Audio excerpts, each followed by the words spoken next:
If you've seen tons of anime, tell me, how many of them started with a guy on the sidewalk, peeks at a girl across the street, sees her underwear, the timer saying it all happened in 1 second, as text pops up in the screen, a blonde woman without limbs, a fight between multiple people, and a duel with arms being sliced, and then more text popping up as the same guy runs up a spiral staircase, a girl free falling, he saves her, but tells the audience she practically had no weight. Tell me, has there been any anime? There's none, right? Because one way for an anime to grab my attention is by plunging me into a world I have no idea how it works. Or at least my brain is having a hard time explaining why such things happen. The greatest asset humanity has ever had from its birth is curiosity. Damn, that was lucky a bar. I was so confused over what the heck was happening that I couldn't help but feel overwhelmed with information. And those first few minutes got me hooked into the show, and the rest was history. The first thing I want to talk about this whole anime is how much dialogue there is, and there is a lot. I will admit, there were times when I needed a pause, whether it be reading the flashing text or grasping the conversation between one person and the other. There's this mixture of culture and history blending in with the anime, things that I, as a foreigner, would never understand. For example, the name Hachikuji saw a decline of use because the kanji could be read as misfortune. But then, the revelation of Hachikuji Mayoi's fate aligns with the word. Things like this slow down the anime a bit if you weren't Japanese, at least for me. But it enhances the overall watching experience, learning tidbits of information that make me go, oh, really? But in my opinion, the main highlight of this show is Araragi's relationship with all of the girls. That was a mouthful, I'm not gonna lie. There isn't a lot of anime that made me say each arc was so good until I saw Bakemonogatari.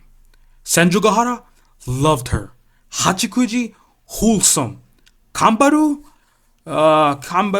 okay, wait, maybe a little less good in my opinion. I'll explain later on.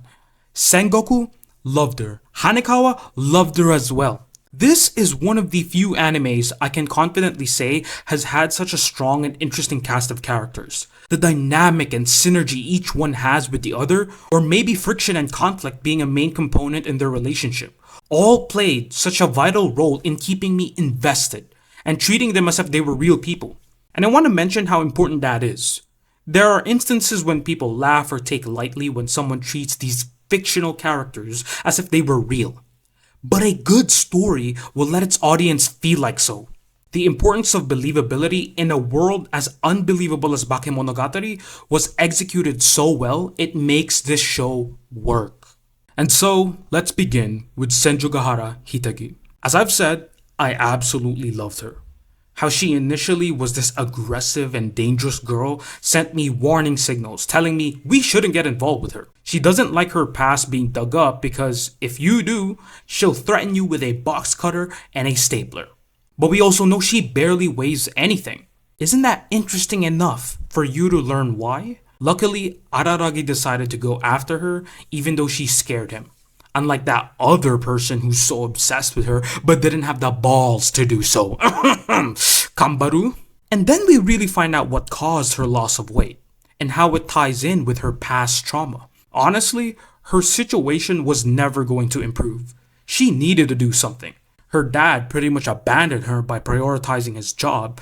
And let's be real here, her mom was far worse.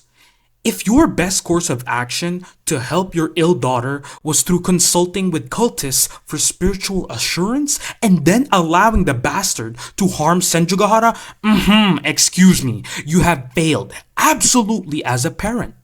Whoever that cult member was deserved what was coming to him. But I can understand why Senjugahara had regrets. After that event, it devastated her mother. Us, as the viewers, do not care for her. Although, I want to take it a step further. If Senjugahara let that piece of shit take advantage of her, she would then get incorporated into that cult. Essentially, her mother treated her like some gift to the fucker. And you know what will entail after that. She gets rewarded for it, and life for Senjugahara would be hell.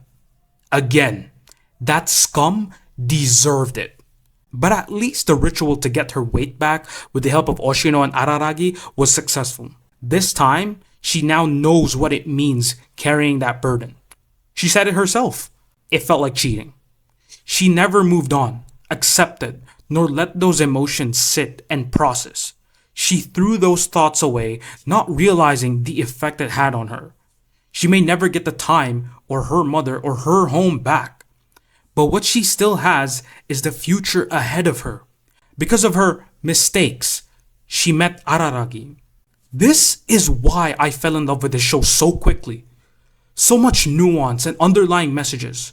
But you could also feel for Senjogahara and even be appreciative of what Araragi did. This arc was such a strong hitter that I knew from then on, this anime was going to be fucking amazing. Next, we have Hachikuji Mayoi. Man, that I absolutely love her and her art too. But I want to say this first, okay? Why is Araragi holding an elementary student's, Look, I'm trying to convince myself, it's just an anime, bro. If this was in real life, I would have been the first one to send my boy to jail. It doesn't help even if Araragi is underage. Like, bro, learn some human decency, okay? But technically, he is a vampire. Whatever. Now that's out of the way, I like how this show portrayed it as Hachikuji's story, but also tied in Araragi's fight with his younger sisters. It shows how willing he is to help someone in need, even though he struggles as well. The occasional roughhousing between the two was oddly wholesome and funny to watch. But the problem we needed to go through was the difficulty of bringing Hachikuji to her mother's home. For some reason, we are constantly lost. Even Senjogahara didn't know what to do. And that's when the revelation hits. I was so surprised by it. I thought I was watching The Sixth Sense all over again. The whole time, Hachikuji was dead. She passed away years ago from a car accident on her way to her mother's place. But I didn't feel scared or fear that a ghost was right in front of us. Rather, I felt sad for her. Hachikuji's story and the outcome was painful to hear. And when you see Araragi trying to convince Senjogahara that he needs to help her, as he holds Hachikuji in his arms, felt comforting knowing that she wasn't alone and never left alone. Scenes like these make me love Araragi's character even more. And so when the story resolves with them finally reaching the empty lot where her home used to be, I felt relieved and happy for her. But then the ED hits. Like a bullet train. You know what? Just watch the scene for yourself. 荒木くん、一応言葉にしておいてくれるかしら。言葉に？なあなあの関係は嫌だから。ああ、そういうこと。流行るといいよな。はい。戦場ヶ原、取れ。Oh my goodness, bro. That alone would make me burst into tears. I thought at that very moment how beautiful this anime was. Like something straight out of a rom-com. Overall, this arc was just as good as the previous. Maybe slightly even better, just because of that ending. Then we meet Suruga Kambaru. Can I confess something? I was low-key on board with her being with Araragi if he wasn't in a relationship with Senjogahara. Probably because I might have a thing for tomboys. Well, up until she said she was a lesbian and had a thing for Senjogahara. At that point, my mind went from, she's kinda interesting to, oh hell nah, she is a threat. And I was right in assuming so. I wasn't surprised that Kambaru was a lesbian. I also wasn't surprised she's in love with Senjogahara. Instead, I was in shock to find out she freaking lied to paint herself as this tragic, unrequited love towards Araragi, telling us she wished on the monkey paw for certain things, but consequences happened, only for Oshino to see through her BS and drop the bomb on how the power works. It does exactly what you wish for. That's it. Of course, at the cost of a bit of your soul, which explains why the paw attached to her left hand. When I finally processed these thoughts, put the pieces together, trying to understand her motives, it hit me. She is willing to hurt people in the process just to get what she wants. And to think I held her in high regard. I only got one thing out of this. I am easily manipulated. That is crazy. I didn't even think she was capable of lying, yet here I am, like a confused chicken trying to process everything that just unfolded right in front of my very eyes. But I steeled my resolve and had one final thought for all of this. It needs to end. I'm glad Kanbaru realized the consequences of what she just wished upon a person and was willing to sacrifice her arm for the sake of ending this. Araragi, on the other hand, had different plans. Of course he does. He'd rather no one, or only him, get hurt in this whole exchange. This was the only time the show didn't really resolve the problem. I guess it doesn't need to, but Senjogahara intervenes and stops Kanbaru from killing Araragi. She still has the monkey arm attached to her, but it's convenient now, so, in case of emergencies, she can use her strength to help people out. Everything was pretty solid and good up until the fight scene. Although it doesn't stain my whole enjoyment of the show, it did feel like a cop-out for Kanbaru since we are relying that she doesn't wish those kinds of things anymore. Hopefully she doesn't, and learns from the whole thing. But you saw how Senjogahara's arc and Hachikuji's arc ended. It ended clearly. But I feel like they chose this outcome deliberately, whether it's for future fights, or Kanbaru actually confronts this whole thing. Then again, there's no need to do so for now. Also, the whole time, Araragi is one patient and saintly person, minus the perverted stuff that he did previously. This is why I'm not him. But if Kanbaru was truly regretful of her actions, I'd probably try to find a way to remove that monkey paw without cutting her arm, rather than keeping it on her, because if, let's say, Araragi dies, he knows that Senjogahara will avenge him and kill Kanbaru. Therefore, he kept it a secret from her. So guys, be thankful for Oshino. What a responsible adult. But yeah, this whole arc was still good. It just felt odd with the ending. And can I also get a bit of clarification? Does Kanbaru have something towards Araragi? I feel as though she thinks of Araragi as a friend, but sometimes she does say absurd things which I won't quote, okay? The type of stuff dudes tell to each other. No? Okay. On to the next girl. Now, I'm not too sure, but I wouldn't be surprised if a lot of fans love Sengoku Nadeko. Initially, I thought because she had a thing for Araragi, all the girls he hung around with got ill or something. Kanbaru feeling sick when she entered the snake shrine, and Hanekawa with her headaches, which we only find out later it was from a different thing. Instead, I got it all backwards. Apparently, she was cursed by some kids a while back, and she's been holding the pain done by the snakes wrapping around her. So you gotta feel for her and what she's been going through. Sengoku struggles being alone, and that Araragi and his sisters gave her that comfort of being a part of something, as hinted with her wishes to call Araragi as her older brother. That alone made me feel bad for her. She didn't have any ill intentions towards anyone, but still carried the burden of a curse due to her messing up the ritual meant to remove it in the first place. This is where I get to appreciate Araragi's character again, because he only had a split second to decide whether to intervene or risk more people to get her. Me personally, to hell with that shit. I think Oshino said it. What goes around comes around. If he intervened, the snakes would attack him or go back to the people that casted it. That is why I said, to hell with that. I'm sorry. But the last thing I want is to risk Sengoku's life to save the others who did the curse, which is also the reason I'm never going to be like Araragi. He declined Sengoku's thanks because in the process of fighting the snakes, he was thinking of saving the others as well. But he had to make a choice. And ironically, the one who helped them decide was Kanbaru herself. The same girl in her arc that couldn't truly resolve her problems, probably due to reasons yet to be known. All in all, Sengoku was the least problematic arc for me. And there's really nothing much for me to mention about her character, as she doesn't have that much negative qualities, or a personality that, in my opinion, is capable of wishing harm on a person. Unlike a certain someone.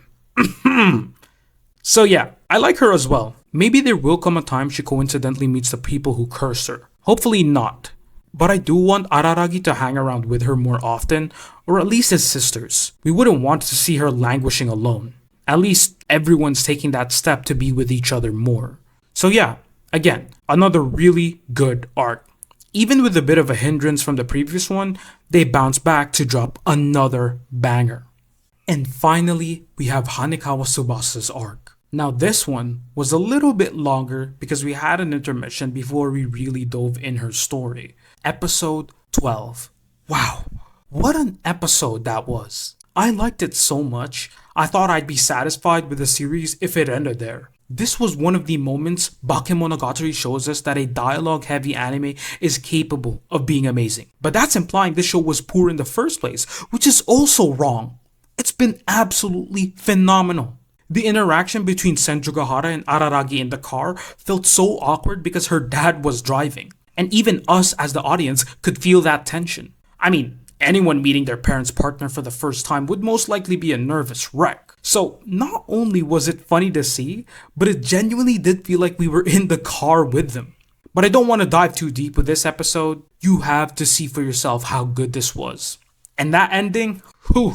That was just as good as the Hachikuji ending, with the ED playing in the background while both Araragi and Senjugahara lie down on that mat, staring up to the sky filled with stars, was without a doubt the most beautiful scene in this anime. I'd love to keep on talking about that particular episode, but we have to focus on Hanekawa. Her arc did feel a little longer than preferred, but it doesn't hamper the quality of the show as much.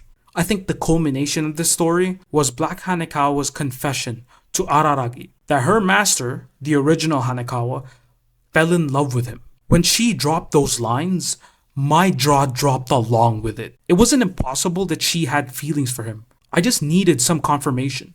But by then, I practically gave up on it, thinking, yeah, she must never have any feelings for him. She's kind to everyone and she's kind to him. What makes it any different? Man, was I oblivious to it. I hope she had feelings, but my assumptions were genuine. I really thought she had nothing for him. And then bang! All of it just lined up. Everything Black Hanekawa said started to make sense. It was up to Araragi what his answer was going to be. We all know he might never reciprocate those feelings, but by doing so prolongs the cat's stay. Ultimately, he relied on Shinobu and finally ended the fight. But it'll be a while before we can get any more progress between him and Hanekawa. But it's fine. Preferably, why doesn't he just have Senjugahara, Hanekawa, Kambaru, Sengoku all for himself? I mean, they like him, so... No, pause. You can't just diminish the show and turn it into a slice of life rom-com ecchi harem anime for the sake of your own enjoyment. No. Okay? Now that I got that out of the way, it's time for me to wrap this up. This anime was amazing. From the soundtrack and the art, animation, visuals, all amazing. Then you pair it up with a phenomenal cast. What can I say? This was an experience and a half. Other than that, I absolutely love this show. I don't think I've ever seen an anime so dialogue heavy, but still keeping me so invested in the story and its characters. And there's also 10 seasons of this whole thing? What the frick? And this is just season 1. Okay, I am actually excited to keep on going. I won't waste any more time. I'll jump on to the next one. This is Aaron. Have a blessed day, afternoon, evening, everyone. I'll see you in Bakemonogatari. Sayonara.